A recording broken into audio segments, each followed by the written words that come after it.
ഞാനിവിടെ ഉണ്ടാക്കാൻ പോകുന്നത് നല്ല ഗ്രീൻ മാംഗോ ഷേക്കാണ് കേട്ടോ. അപ്പോൾ മാങ്ങയൊക്കെ ഇഷ്ടം പോലെയുള്ള സമയമല്ലേ. അപ്പോൾ ഇതേപോലെയൊക്കെ എന്തെങ്കിലുമൊക്കെ ഉണ്ടാക്കി കുട്ടികൾക്കൊക്കെ കൊടുത്താൽ അവർക്ക് ഒരുപാട് ഇഷ്ടമാവും, അവർ നന്നായി കഴിക്കുകയും ചെയ്യും.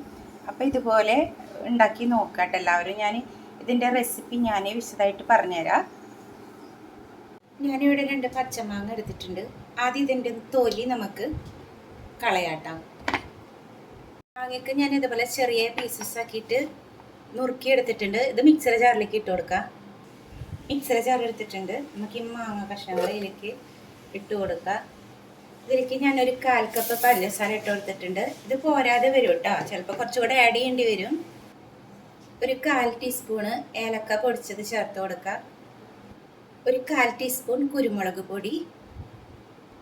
ഇത്രയും ചേർത്തിട്ട് നമുക്ക് നന്നായിട്ടൊന്ന് അടിച്ചെടുക്കണം കേട്ടോ. ആദ്യം പച്ചമാങ്ങ ആയതുകൊണ്ട് മധുരം നിങ്ങളുടെ ഇഷ്ടത്തിന്, അതായത് ഞാനിപ്പോൾ ഒരു 1/4 കപ്പ് കൂടെ ചേർക്കുന്നുണ്ട് കേട്ടോ, കാരണം പച്ചമാങ്ങയല്ലേ.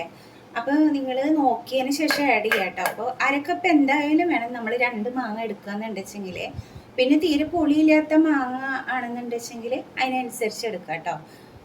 അപ്പോൾ ഞാനൊരു 1/4 കപ്പ് കൂടെ ആഡ് ചെയ്തിട്ടുണ്ട്. ഇനി ഇതിലേക്ക് നമുക്ക് ഒരു പാക്കറ്റ് പാല് ഫ്രീസ് ചെയ്തതാട്ടോ, അത് ഇട്ട് കൊടുക്കുക. എന്നിട്ട് നമുക്ക് നന്നായിട്ടൊന്ന് അടിച്ചെടുക്കണം.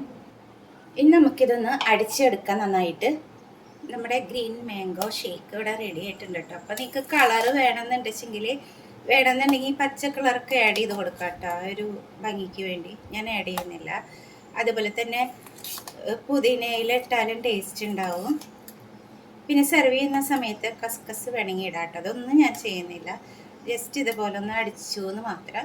ഇനി ഇത് നമുക്കൊരു സെർവിങ് ഗ്ലാസ്സിലേക്ക് മാറ്റാം. നമ്മുടെ ഗ്രീൻ മാംഗോ ജ്യൂസ് ഇവിടെ റെഡി ആയിട്ടുണ്ട്. ജ്യൂസല്ല, ഷേക്ക്. അപ്പോൾ എല്ലാവരും ട്രൈ ചെയ്ത് നോക്കിയിട്ട് അഭിപ്രായം പറയാം കേട്ടോ. Thank you.